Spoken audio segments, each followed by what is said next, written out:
Hey guys, Siddiq here. So this is another video in my series of vlogs about different aspects of life coaching. It's here to really just track my progress, see what I've been learning, and hopefully something that you can learn from these videos as well. So today what I'd like to speak about is how to prioritize different types of tasks. Now, the kind of lives we have nowadays, there's so many things coming at us. We often feel as if we're really busy running around doing things, and yet we feel like a lot of the things that we were supposed to we haven't done, and quite often we can feel like we haven't really achieved anything substantial, even though we seem like we're quite busy dealing with things. Now, one tool that's quite important and useful to track this is what we call the urgent important matrix. This is referred to in Stephen Covey's book, 7 Habits of Highly Effective People. Now, this effectively creates a chart and puts tasks into 4 different categories. Now, the first category is those tasks which are urgent and important. So these are things that have to be done no matter what. So they might be your deadlines, your important meetings, things that if you didn't do, it will be quite catastrophical. So those are always going to be your top priority. Now, the next category is what we call urgent non-importance. These are the things that constantly you need to respond to, i.e. emails, voicemails, phone calls, notifications, things like that, which are coming in continuously that you have to respond to at some point.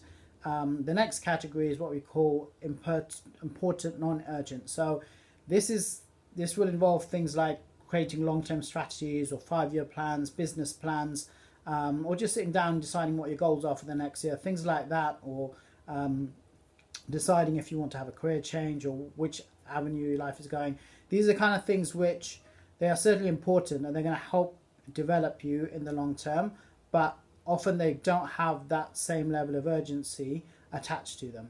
And then the final category is what we call non-important, non-urgent. So this is really what we call downtime, when you might take time to socialize with people, go out, enjoy yourself, read a book, or what it is that you like to do in order to basically switch off from your working time frame. So those are essentially the 4 categories. Now, the urgent important things, because they have so much significance, generally speaking, those get done no matter what, because you're going to give up the other 3 categories to get those done because they're absolutely important and they can't wait either.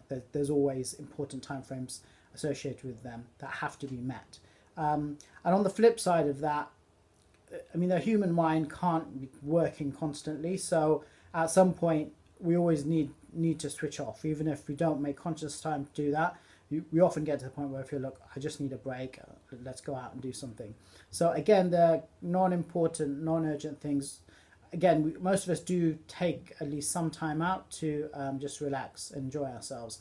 So most of our remaining time is a portion between the 2 other categories, which involves the urgent non-important, which are the emails, notifications, things like that, and the important non-urgent, where we have the long-term strategies and development. So that's quite often what we're juggling. Now, what often tends to happen is the constant interruptions that we need to respond to, i.e. what we call the urgent non-important tasks, tend to eat into a lot of the time of the important long-term tasks. And that can often make us feel as if, although we're quite busy doing things, we haven't really achieved anything long term. And the important non-urgent tasks tend to be the ones that are going to have the most profound effect on our lives in terms of creating long-term strategies, and are likely to involve more development rather than just maintaining us on a particular level, which is why they're so crucial, and it's important that you make time for them. But unfortunately, that is often the category that gets left. The reason for that is it normally requires quite a lot of brain work, normally takes a lot of time, and also often requires time which is uninterrupted, which we often find difficult to find. So fortunately, that's the category, generally speaking, is going to be left out. Now, even in my work as a lawyer, I remember when I first started, standard correspondence we would respond to within 14 days, because we communicate by letter. nowadays everything's by email, everyone wants an instant response, and if you don't respond the same day, you're probably going to get some sort of response saying, oh, did you receive my email? And we also live in a world of notifications as well, where we're constantly notified when we put a post on social media, somebody's liked it, or a WhatsApp message, or an email or text messages come up. So we're constantly dealing with that. We tend to just think, okay, well, I'll deal with that and then move on. But unfortunately, that stuff keeps on coming at us. So we're often just constantly responding to things and not really moving forward with our own objectives. And that's why it's really crucial to find time for those tasks which are important but non-urgent, and you tend to just put off for the reasons that I've already discussed. Now, one analogy I like to use is, just imagine that you're packing for your holiday. So you've got your suitcases and you're packing them into your boot. Now, most people are going to pack in those larger suitcases first. The reason for that is that if you pack in the smaller suitcases, you may still have space in the boot, but those spaces between the small suitcases are not going to be large enough for you to pack in those large cases, which is why most of us will put in the large cases first, and within those small spaces in between, you can often fit in the smaller hand luggage in between those smaller spaces. So if you're using that analogy, you can apply the same thing to your important versus non-important tasks.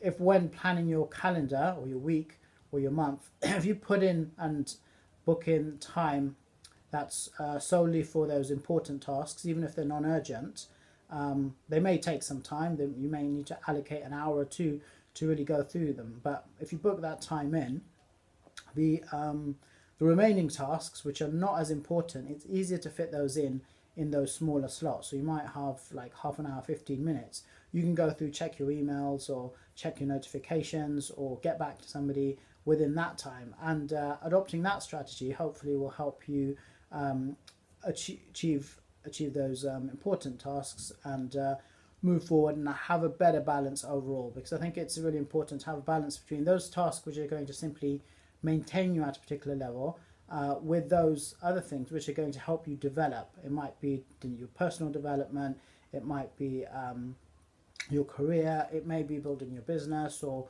even getting yourself to that next level. But that often does require time which is solely focused on that one thing without any interruptions. And I think that's quite a useful strategy to use. And using that matrix, if you can identify which tasks fall into which categories, hopefully you can use that to plan ahead and plan your week that way to ensure that those crucial, important, non-urgent tasks are done. So I hope you found that video helpful. If you did like the video, then please do give it a thumbs up. If you would also like to see similar videos as well, then please do subscribe to the channel. If you find that somebody else might benefit from this as well, please do share. And I'd love to get your comments as well. Let me know how you find time management, how you prioritize your tasks, what's the strategies you use, and what are the main problems that you're facing. And if you'd like help with those, please do share those comments as well. Look forward to seeing you on the next one. Take care, guys.